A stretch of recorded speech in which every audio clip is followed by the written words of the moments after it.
आज की क्लास का पहला टॉपिक है बिंदुवत आवेश के कारण विद्युत क्षेत्र की तीव्रता। Electric field intensity due to a point charge. एक सिंपल सी डेरिवेशन है, अपन शुरू करते हैं। माना एक बिंदुवत आवेश प्लस क्यू बिंदु O पर स्थित है।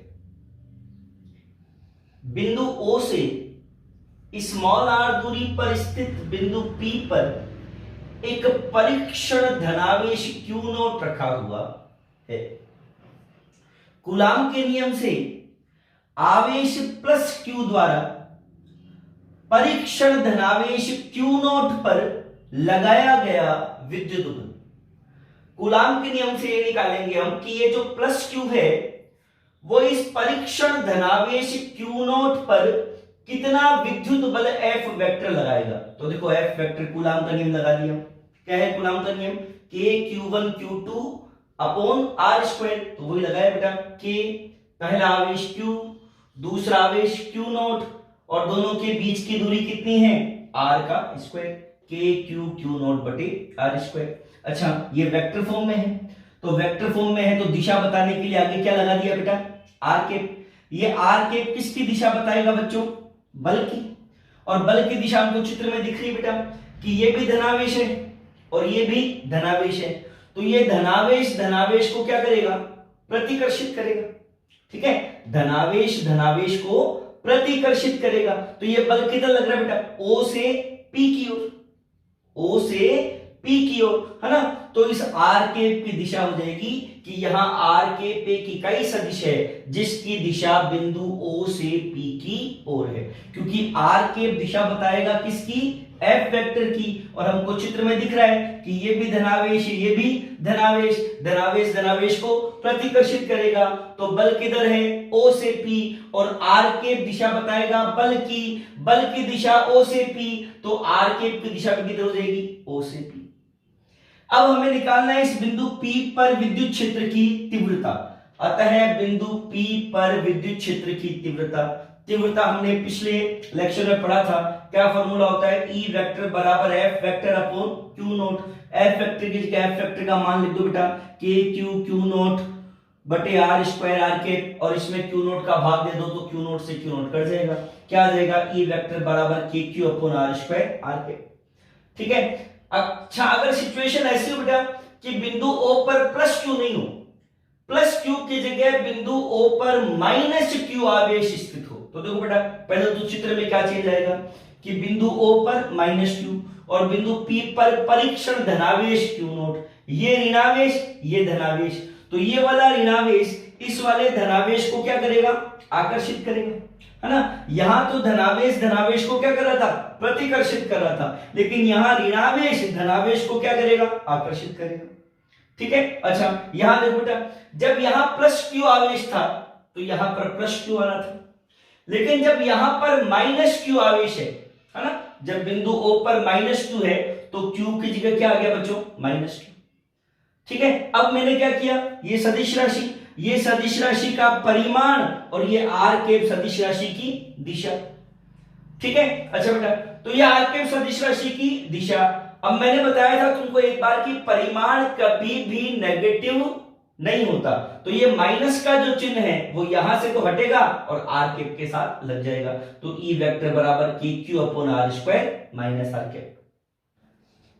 अभी हमने पढ़ा कि जब बिंदु O पर प्लस Q आवेश धनावेश स्थित होता है तो बिंदु P पर विद्युत क्षेत्र की तीव्रता E वेक्टर बराबर K Q upon R square R के, और हमें पता है R के एक इकाई सदिश है जिसकी दिशा बिंदु O से P की ओर है। मतलब यहां पर धनावेश जब होता है तो तीव्रता की दिशा O से P की ओर होती है, O से P की ओर। जब बिंदु O पर माइनस Q आवेश ऋणावेश स्थित होता है तो बिंदु P पर विद्युत क्षेत्र की तीव्रता E वेक्टर बराबर K Q upon R square minus R के। देखो आर कैप की दिशा किधर थी बेटा, ओ से पी, तो माइनस आर कैप की दिशा किधर हो जाएगी बेटा, पी से ओ। ठीक है, मतलब यहां पर जब ऋणावेश होता है, बिंदु ओ पर जब ऋणावेश होगा तो बिंदु पी पर तीव्रता की दिशा किधर होगी, पी से ओ। तो इन दोनों चित्रों से यह कंक्लूजन निकलता है बेटा कि धनावेश के कारण किसी बिंदु पर विद्युत क्षेत्र की तीव्रता की दिशा आवेश से दूर होती है, जबकि ऋणावेश के कारण आवेश की ओर होती है। ठीक है, ये जो रिजल्ट आया है ना, अपने न्यूमेरिकल्स में बहुत काम आएगा। धनावेश के कारण किसी बिंदु पर विद्युत क्षेत्र की तीव्रता की दिशा आवेश से दूर होती है, जबकि ऋणावेश के कारण आवेश की ओर होती है। अब आप देखिए इस टॉपिक के ग्राफीय निरूपण। इस टॉपिक से हम कुछ ग्राफ बनाएंगे। हमने पढ़ा था एक बिंदुवत आवेश के कारण विद्युत क्षेत्र की तीव्रता का फॉर्मूला होता है E बराबर KQ अपॉन R स्क्वायर। तो हमको यहां से दिखा, देखो अगर मैं E और Q के बीच ग्राफ बनाऊं, तीव्रता और आवेश के बीच, एक तरफ मैं लेऊं तीव्रता, एक तरफ मैं लेऊं आवेश, और तीव्रता आवेश के क्या है, समानुपाती है। और समानुपाती का ग्राफ कैसा बनता है बेटा, मूल बिंदु से गुजरने वाली सीधी रेखा, है ना। मतलब Q बढ़ेगा तो E का मान भी क्या होगा, बढ़ेगा। अब लेते हैं दूसरा ग्राफ तीव्रता और दूरी के बीच में, तीव्रता E और दूरी R के बीच में। और हमको यहां से दिख रहा है बेटा कि जो तीव्रता है ना, वो दूरी के वर्ग के क्या है, व्युत्क्रमानुपाती है। विद्युत क्षेत्र की तीव्रता E दूरी R के वर्ग के व्युत्क्रमानुपाती है। और जब वर्ग के व्युत्क्रमानुपाती होता है तो 11th में अपने आया था, ग्राफ कैसा बनता है बेटा, अति परवलयाकार वक्र। अति परवलयाकार वक्र मतलब R बढ़ेगा ना, R बढ़ेगा तो E का मान क्या होगा, घटेगा। ठीक है, एक ग्राफ और देखो, यहां तो मैंने ग्राफ बनाया E और R के बीच में, लेकिन यहां मैं ग्राफ बना रहा हूं E और 1/r स्क्वायर के बीच में। एक तरफ E ले लिया और एक तरफ 1/r स्क्वायर ले लिया। तीव्रता जो है वो तीव्रता दूरी के वर्ग के व्युत्क्रमानुपाती है, लेकिन तीव्रता 1/r स्क्वायर के तो समानुपाती है। भाई ये वाला ग्राफ तो E और R के बीच में था, इसलिए इसमें मैंने बोला कि तीव्रता दूरी के वर्ग के व्युत्क्रमानुपाती है। लेकिन ये वाला ग्राफ E और 1/r स्क्वायर के बीच में है, और जो तीव्रता है वो 1/r स्क्वायर के क्या है, समानुपाती है। और समानुपाती का ग्राफ कैसे बनता है, मूल बिंदु से गुजरने वाली सीधी रेखा। 1/r स्क्वायर का मान बढ़ेगा तो E का मान भी क्या होगा, बढ़ेगा।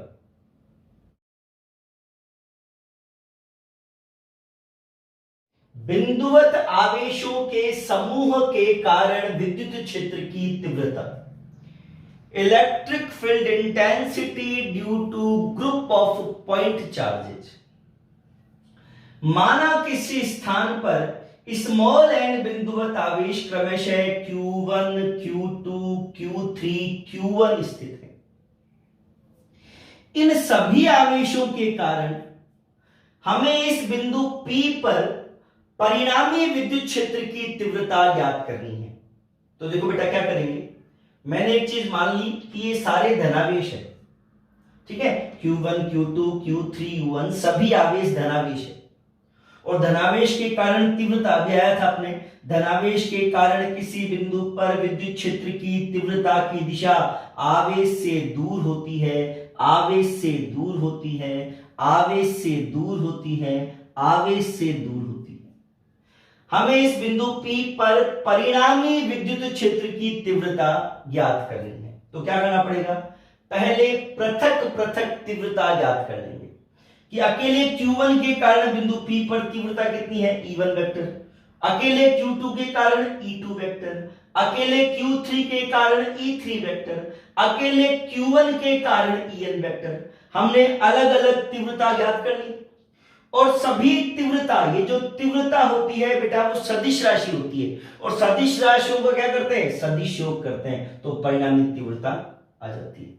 ठीक है, मतलब जब आवेशों का समूह होता है और हमें किसी बिंदु पर परिणामी तीव्रता ज्ञात करनी पड़ती है, तो पहले उस बिंदु पर अलग अलग आवेश के कारण उस बिंदु पर हमें पृथक पृथक विद्युत क्षेत्र की तीव्रता ज्ञात करनी पड़ती है, और फिर सभी तीव्रताओं का क्या करना पड़ता है, सदिश योग करना पड़ता है, तो परिणामी विद्युत क्षेत्र की तीव्रता आ जाती है।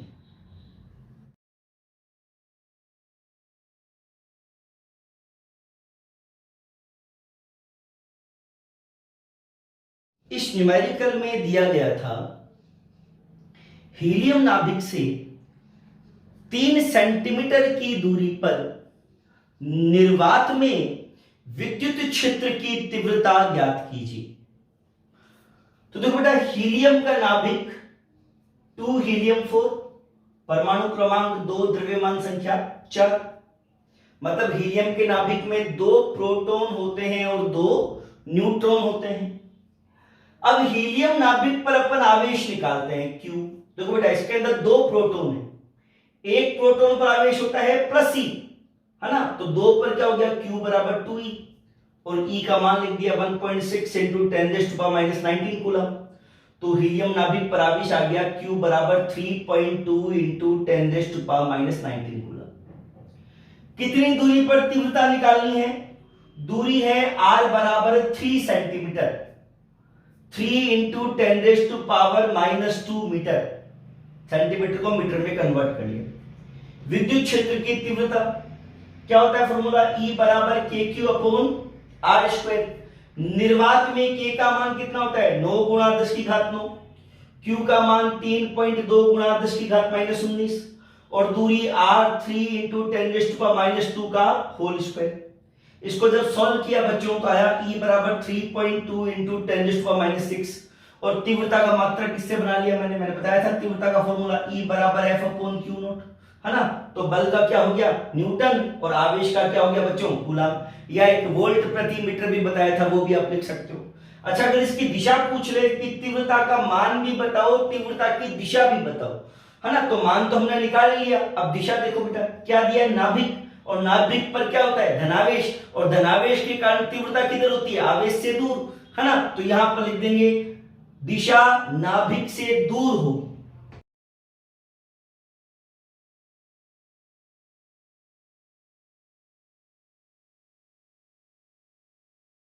इस न्यूमेरिकल में दिया गया है एक बिंदुवत आवेश Q से 3 सेंटीमीटर की दूरी पर बिंदु P1 है, और इस बिंदु P1 पर विद्युत क्षेत्र की तीव्रता E1 है 9 गुणा 10 की घात 4 न्यूटन बटे कूलम। इसी बिंदुवत आवेश Q से 9 सेंटीमीटर की दूरी पर एक दूसरा बिंदु P2 है, और हमें इस बिंदु P2 पर विद्युत क्षेत्र की तीव्रता E2 का मान ज्ञात करना है। तो तीव्रता का, बिंदुवत आवेश के कारण विद्युत क्षेत्र की तीव्रता का फॉर्मूला E बराबर KQ अपॉन R स्क्वायर। तीव्रता जो है वो दूरी के वर्ग के व्युत्क्रमानुपाती होती है, तो इस हिसाब से ये फॉर्मूला बन जाएगा बेटा, E2 बटे E1 बराबर R1 बटे R2 का होल स्क्वायर। देखो वो वाली बात आ रही है, तीव्रता जो है ना वो दूरी के वर्ग के व्युत्क्रमानुपाती, तीव्रता दूरी के वर्ग के व्युत्क्रमानुपाती, E2 ऊपर तो R2 नीचे, E1 नीचे तो R1 ऊपर, और स्क्वायर आ रहा है तो दूरी के वर्ग के व्युत्क्रमानुपाती। सबका मान लिख दिया बेटा।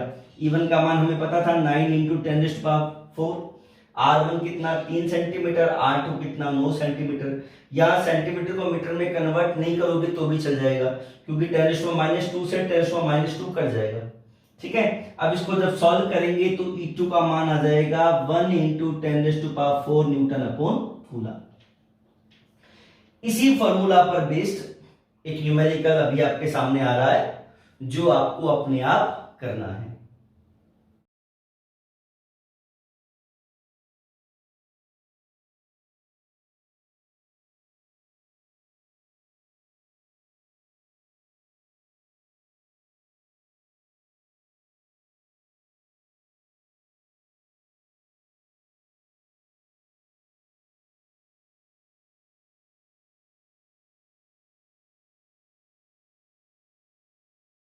इस न्यूमेरिकल में एक समबाहु त्रिभुज एबीसी दिया गया है जिसकी तीनों भुजाओं की लंबाई स्मॉल r है। इसके शीर्ष A पर प्लस Q और शीर्ष B पर माइनस Q आवेश स्थित है। हमें शीर्ष C पर परिणामी विद्युत क्षेत्र की तीव्रता ज्ञात करनी है। तो सबसे पहले हम आवेश Q के कारण बिंदु C पर विद्युत क्षेत्र की तीव्रता C पर A के कारण ECA, विद्युत क्षेत्र की तीव्रता बिंदु C पर किसके कारण? A के कारण ECA। तीव्रता का फॉर्मूला क्या होता है बेटा? KQ अपॉन R स्क्वायर, है ना। तो ये KQ और दूरी यहां भी कितनी है बेटा? R, तो KQ अपॉन R स्क्वायर।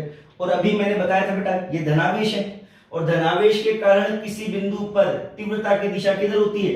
आवेश से दूर होती है, आवेश से दूर होती है ना। तो ये तीव्रता इसी लाइन पे होगी और आवेश से दूर होगी। इसी लाइन को एकदम सीधा आगे लेके जाना है।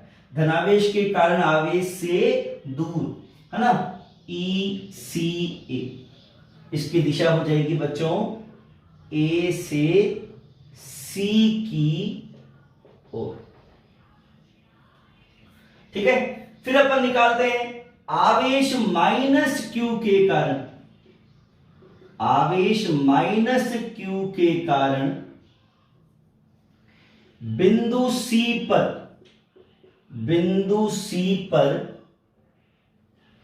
विद्युत क्षेत्र की तीव्रता, विद्युत क्षेत्र की तीव्रता ECB, तीव्रता C पर B के कारण। देखो बेटा K, आवेश क्या है? माइनस Q, लेकिन मैंने बताया था कि माइनस नहीं लगाते, ये तीव्रता सदिश राशि है ना। और सदिश राशि का परिमाण कभी भी नेगेटिव नहीं होता। तो माइनस Q है तो भी क्या लिखो बच्चों? Q। और दूरी कितनी है बेटा? R, तो दूरी R स्क्वायर। तो फिर माइनस का चिन्ह करेगा, माइनस का चिन्ह काम में ले लो आप दिशा के अंदर, है ना। देखो मैंने बताया था धनावेश के कारण तीव्रता आवेश से दूर होती है, लेकिन ऋणावेश के कारण किसी बिंदु पर विद्युत क्षेत्र की तीव्रता की दिशा आवेश की ओर होती है ना। तो आवेश की ओर बना देंगे अपन, आवेश की ओर बना दिया बच्चों ECB, है ना। ये धनावेश के कारण आवेश से दूर और ये ऋणावेश के कारण आवेश की ओर, आवेश की ओर, है ना। तो इसकी दिशा हो गई आपके C से B की ओर। ठीक है, दोनों आवेशों के कारण अलग अलग तीव्रता निकालनी। आवेश A के कारण C पर ECA और आवेश B के कारण C पर ECB। अब हम निकालेंगे बिंदु P पर या बिंदु C पर परिणामी विद्युत क्षेत्र की तीव्रता। तो बेटा कैसे निकालते हैं?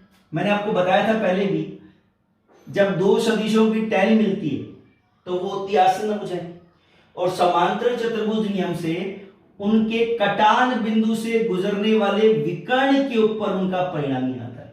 ठीक है, इन दोनों का जो परिणामी आएगा ये इस विकर्ण के ऊपर आएगा, और विकर्ण क्या करता है बेटा? बीच वाले कोण के दो बराबर हिस्से कर देगा। देखो बेटा ये वाला कोण समबाहु त्रिभुज में प्रत्येक कोण कितने डिग्री का होता है बच्चों? 60 डिग्री का। ठीक है, ये पूरा कोण, ये यहां से यहां तक का सरल रेखा पर बनने वाला कोण, सरल रेखा पर बनने वाला कोण होता है 180 डिग्री का।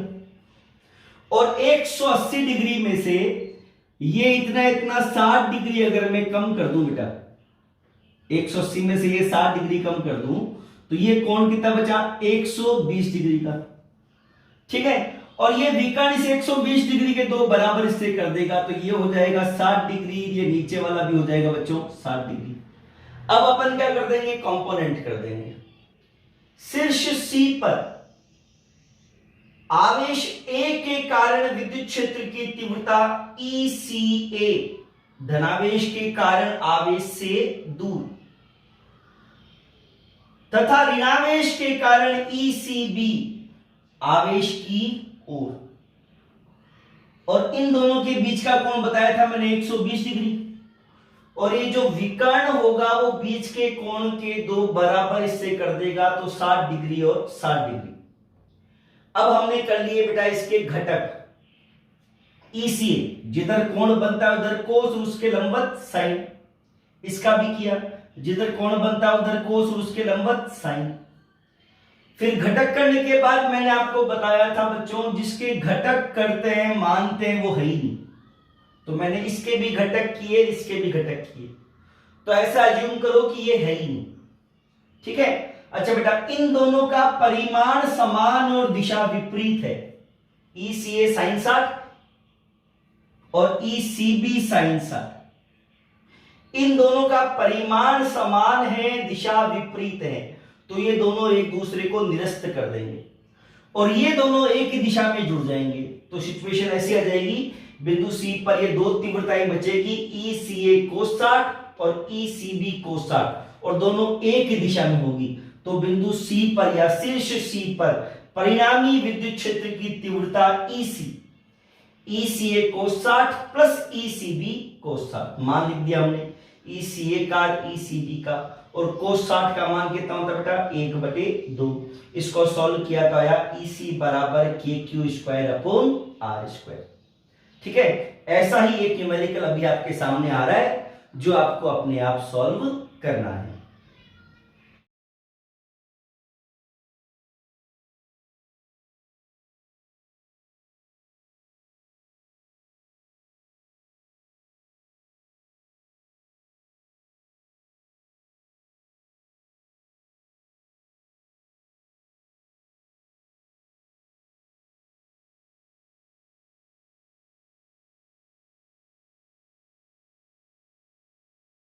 इस न्यूमेरिकल में एक वर्ग ABCD दिया गया है जिसकी चारों भुजाओं की लंबाई 2 सेंटीमीटर है। इसके शीर्षों पर आवेश रखे हैं क्रमशः -2Q, +2Q, -Q, +Q। Q का मान हमको न्यूमेरिकल में दिया हुआ है कि ये जो Q है कैपिटल Q, ये है 0.02 माइक्रोकूलम, और इसको जब कूलम में चेंज किया बेटा तो Q बराबर आ गया 2 × 10⁻⁻8 कूलम। हमें इन चारों आवेशों के कारण वर्ग के केंद्र O पर विद्युत क्षेत्र की तीव्रता ज्ञात करनी है। तो तीव्रता ज्ञात करने के लिए सबसे पहले हमें वर्ग के चारों शीर्षों की केंद्र O से दूरी ज्ञात करनी पड़ेगी। हमें यह निकालना पड़ेगा कि ये जो दूरी AO है, ये जो दूरी BO है, ये जो दूरी CO है, ये जो दूरी DO है, इन दूरियों का मान कितना होगा ये हमें निकालना पड़ेगा। तो देखो, निकालने के लिए आपको ये एक समकोण त्रिभुज दिखाई दे रहा है। इस समकोण त्रिभुज में अगर मैं पाइथागोरस प्रमेय लगाऊं बेटा, तो देखो आधार 2 सेंटीमीटर और लंब भी कितना 2 सेंटीमीटर। तो पाइथागोरस प्रमेय से ये जो पूरा कर्ण है, ठीक है, ये पूरा कर्ण कितना आ जाएगा 2√2 सेंटीमीटर। मतलब इस वर्ग के संपूर्ण विकर्ण की लंबाई, इस वर्ग के इस पूरे विकर्ण की लंबाई कितनी आ गई 2√2। लेकिन हमें विकर्ण की लंबाई नहीं चाहिए, हमें तो केंद्र से शीर्ष की दूरी चाहिए, मतलब हमें आधे विकर्ण की लंबाई चाहिए। तो पूरा विकर्ण कितना आया, पूरा विकर्ण आया 2√2, तो आधा विकर्ण कितना हो जाएगा 2√2/2, तो 2 से 2 कट जाएगा, है ना। तो ये दूरी AO BO CO DO ये आ जाएगी √2 सेंटीमीटर, और इसको मीटर में चेंज कर लेंगे तो √2 × 10⁻²2 मीटर। अब मैं निकालूंगा आवेश -2Q के कारण केंद्र O पर विद्युत क्षेत्र की तीव्रता। तीव्रता O पर A के कारण, तीव्रता का सूत्र लगा दिया बेटा K। आवेश क्या है -2Q, लेकिन परिमाण में माइनस नहीं लेते तो +2Q ले लिया मैंने। और दूरी क्या है बेटा OA, दूरी OA का स्क्वायर, है ना। तीव्रता वाला जो फॉर्मूला था अपने KQ/R², तो K की जगह K, Q की जगह आवेश कितना है -2Q, है ना। लेकिन परिमाण में पॉजिटिव लेते हैं तो +2Q, और दूरी आर की जगह दूरी कितनी बेटा ओ ए, तो दूरी ओ ए का या एओ का स्क्वायर मान लिख दिया बेटा सबका, के का मान लिख दिया, 2 का लिख दिया, क्यू का लिख दिया, एओ का लिख दिया, इसको सॉल्व कर लिया। सॉल्व कर लिया तो ई ओ ए आ गया 18 गुणा 10 की घात 5 न्यूटन बटे कूलम।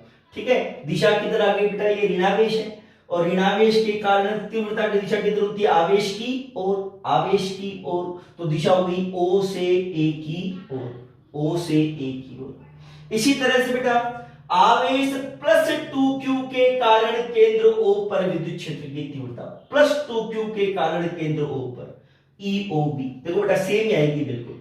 ठीक है, क्योंकि सारा सेम है, आवेश भी सेम है भाई, यहाँ -2q यहाँ +2q, ये दूरी भी सेम है, √2 ठीक है, तो ये EOB का मान 18 गुणा 10 की घात 5 न्यूटन बटे कूलम। हाँ, दिशा बदल जाएगी, यहाँ ऋणावेश था तो ऋणावेश के कारण आवेश की ओर, और यहाँ धनावेश है बेटा, तो धनावेश के कारण क्या हो जाएगी, आवेश से दूर, आवेश से दूर, तो दिशा किधर होगी बेटा इसकी, बी से ओ की ओर, बी से ओ की ओर।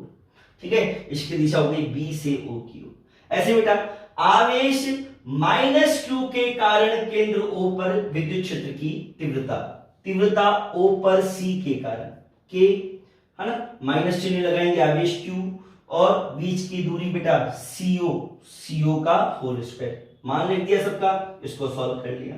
सॉल्व करने पर EOC का मान आएगा 9 गुणा 10 की घात 9 न्यूटन बटे कूलम, और दिशा ऋणावेश है ना, ऋणावेश के कारण आवेश की ओर, आवेश की ओर मतलब बेटा O से C की ओर, O से C की ओर। ठीक इसी तरह से आवेश +q के कारण, आवेश +q के कारण केंद्र O पर विद्युत क्षेत्र की तीव्रता, ठीक है, +q के कारण केंद्र O पर विद्युत क्षेत्र की तीव्रता EOD, तीव्रता O पर D के कारण। ठीक है, सेम ही आएगा बेटा, 9 गुणा 10 की घात 9 न्यूटन बटे कूलम, दिशा धनावेश है ना, धनावेश के कारण आवेश से दूर, आवेश से दूर है ना, तो D से O की ओर, आवेश से दूर, D से O की।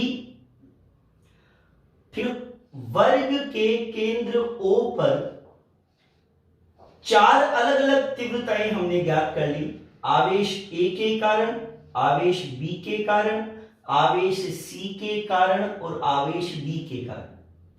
ठीक है, हमें यह पता है कि वर्ग के जो विकर्ण होते हैं ना, वो परस्पर 90 डिग्री कोण पर प्रतिच्छेद करते हैं, आपस में जब काटते हैं तो 90 डिग्री कोण पर काटते हैं।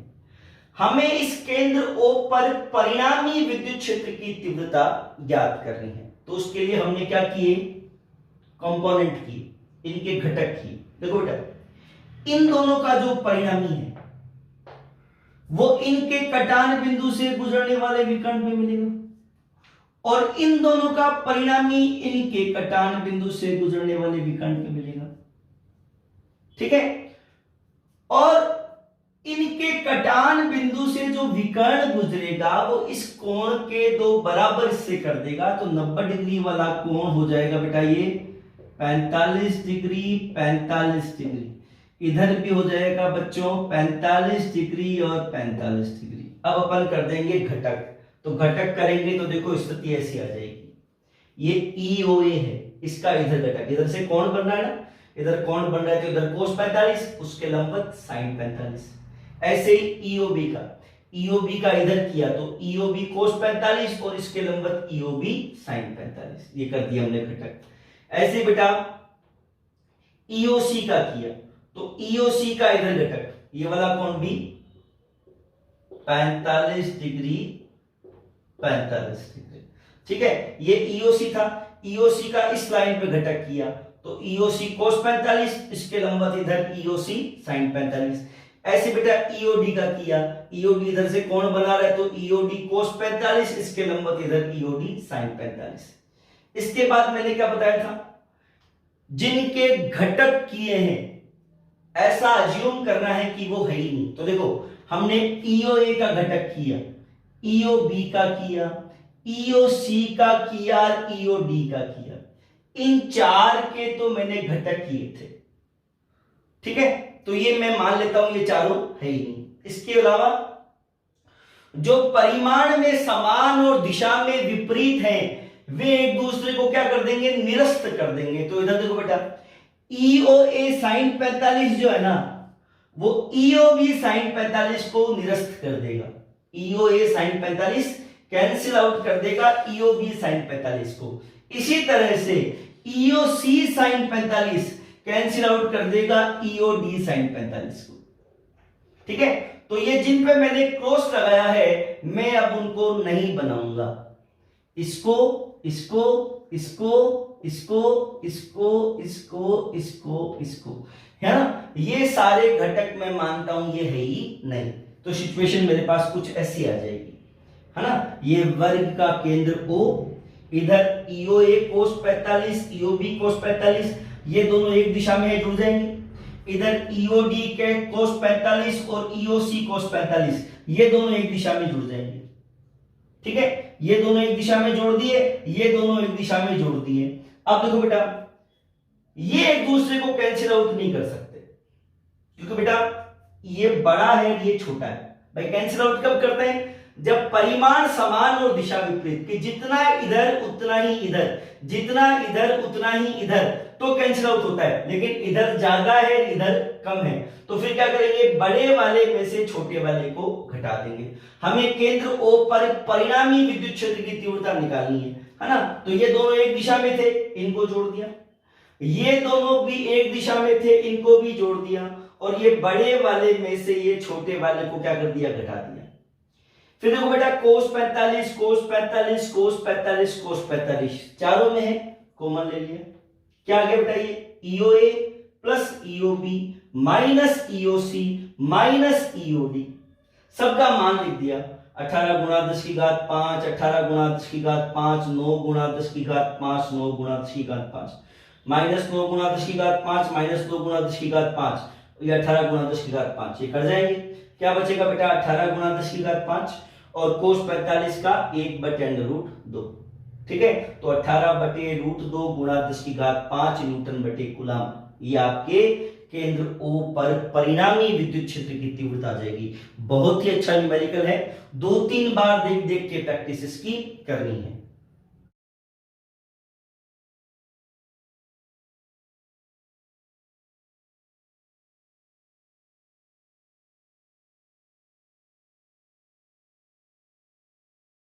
देखो बच्चों, इस न्यूमेरिकल में एक एक माइक्रो कूलम के अनंत आवेश,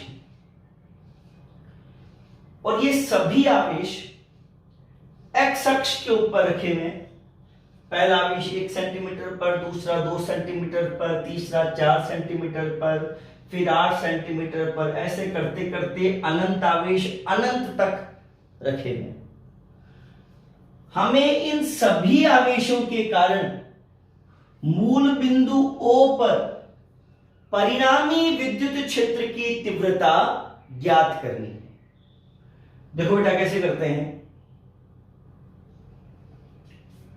सबसे पहले हम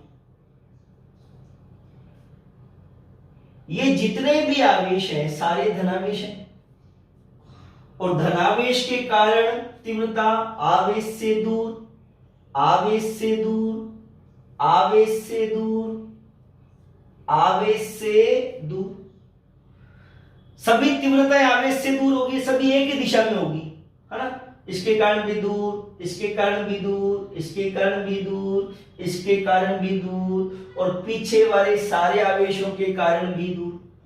सारी तीव्रताएं एक ही दिशा में, एक ही दिशा में, तो सबके सब क्या होगी, जुड़ जाएगी। तो मैंने सबको क्या कर दिया, जोड़ दिया। अच्छा, तीव्रता निकाली कैसे, तीव्रता का सूत्र क्या होता है, KQ/R², वो वाला फॉर्मूला लगा रखा है। देखो, केंद्र O पर परिणामी विद्युत क्षेत्र की तीव्रता EO, है ना, केंद्र O या मूल बिंदु O, कुछ भी चलेगा। मूल बिंदु O पर परिणामी विद्युत क्षेत्र की तीव्रता EO, KQ/R²। तो K 9 गुणा 10 की घात 9, ये K, Q कितना है, 1 माइक्रो कूलम, तो 1 गुणा 10 की घात -6, है ना। माइक्रो कूलम को कूलम में कन्वर्ट कर लिया। और बीच की दूरी कितनी बेटा, 1 सेंटीमीटर, सेंटीमीटर को मीटर में चेंज करके स्क्वायर कर दिया। ऐसे यहां पर कर दिया बेटा, ये K, ये Q, और बीच की दूरी कितनी बेटा, 2 सेंटीमीटर, तो 2 सेंटीमीटर को मीटर में कन्वर्ट किया, स्क्वायर कर दिया। ऐसे यहां कर दिया, ये K, ये Q और बीच की दूरी 4 सेंटीमीटर को मीटर में बदला, स्क्वायर कर दिया। ऐसे यहां पर कर दिया, ये KQ यहां से यहां तक की दूरी 8 सेंटीमीटर, 8 सेंटीमीटर को मीटर में बदला, स्क्वायर कर दिया। और ऐसे करते करते कहां तक चले गए? ऐसे करते करते अनंत पदों तक हम चले गए। ठीक है, अच्छा बेटा इसको आगे सॉल्व किया अपन ने। इसको सॉल्व किया तो आया 9 गुणा 10 की घात 7। इसको सॉल्व किया तो आया 9 गुणा 10 की घात 7/4। इसको सॉल्व किया तो आया 9 गुणा 10 की घात 7/16। इसको सॉल्व किया तो आया 9 गुणा 10 की घात 7/64। ऐसे करते करते हम अनंत पदों तक चले गए। अब आगे देखो बेटा, इन सब में से ये जितने भी अनंत पद हैं, इन अनंत पदों में से मैंने 9 गुणा 10 की घात 7 कॉमन ले लिया। यहां क्या बचा बेटा? 1, यहां बचा 1/4, यहां बचा 1/16, यहां बचा 1/64। ऐसे करते करते हम अनंत पदों तक चले गए, है ना। अब ये आपको मैंने बताया था पहले भी एक न्यूमेरिकल में, ये ब्रैकेट के अंदर आपको जो दिखाई दे रहा है वो क्या है? गुणोत्तर श्रेणी। बताया था मैंने, ये गुणोत्तर श्रेणी है जिसमें कितने पद हैं? अनंत पद हैं, है ना। और एक फॉर्मूला बताया था कि अनंत पदों वाली गुणोत्तर श्रेणी के योग का सूत्र, है ना, अनंत पदों वाली गुणोत्तर श्रेणी के योग का सूत्र S इंफिनिटी सम इंफिनिटी बराबर A/1 - R। A होता है पहला पद और R होता है सार्व अनुपात, है ना। तो ये फॉर्मूला मैंने लगा दिया। देखो ये 9 गुणा 10 की घात 7, फिर यहां पर ये फॉर्मूला लगा दिया। A प्रथम पद, प्रथम पद कितना है? 1, तो A की जगह तो आ गया 1, फिर 1 की जगह आ गया 1। R क्या होता है बेटा? सार्व अनुपात। सार्व अनुपात मैंने क्या बताया था? दूसरे में पहले पद का भाग दो, तीसरे में दूसरे का भाग दो, है ना, चौथे में तीसरे का भाग दो, सेम ही संख्या आएगी। जैसे मैंने 1/4 में 1 का दिया तो 1/4, 1/16 में 1/4 का दिया तो भी 1/4, 1/64 में 1/16 का दिया तो भी 1/4। तो ये जो हर बार 1/4 1/4 1/4 आ रहा है, इसको बोलते हैं सार्व अनुपात R। तो R का मान आ गया बच्चों 1/4, है ना। अब 1 और 1 में से 1/4 गया तो 3/4। अब 4 चला गया ऊपर तो 4/3, 3 से 9 कट गया 3 बार, 3 × 4 12, 12 गुणा 10 की घात 7 या 1.2 गुणा 10 की घात 8 न्यूटन/कूलम। अगर दिशा पूछे ना इसमें तो दिशा भी आप बता सकते हो। दिशा किधर है? नेगेटिव एक्स अक्ष के अनुदिश। ये पॉजिटिव एक्स अक्ष इधर है ना, और सारों की दिशा इधर है, तो नेगेटिव एक्स अक्ष के अनुदिश।